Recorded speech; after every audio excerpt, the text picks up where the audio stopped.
घोड़ावा चढ़ल अइले कौन दुल्हा हो। चल सुभावा हमरा देशे हो। चल सुभावा हमरा देशे हो।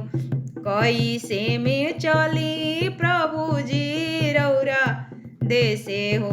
अम्मा बिनु रहबी कैसे हो। आमा के बदल सुभावा अम्मा देबो हो। आपन अम्मा बिसारी दिह हो। आपन अम्मा बिसारी दिह हो। घोड़ावा चढ़ल अइले कौन दुल्हा हो। चल सुभावा हमरा देशे हो। कैसे में चली प्रभु जी रौरा देशे हो। भाभी बिनु रहबी कैसे हो। भैया बिनु रहबी कैसे हो। भैया के बदल सुभावा भैया देबो हो।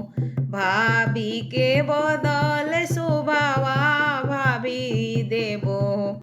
आपन भैया बिसारी दिह हो।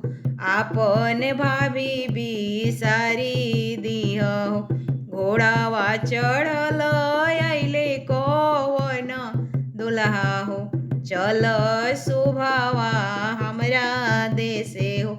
कैसे में चली प्रभु जी रौरा देशे हो। बहिनी बिनु रहबी कैसे हो। बहिनी के बदल सुभावा बहिनी देबो हो। आपन बहिनी बिसारी दिह हो। आपन बहिनी बिसारी दिह हो।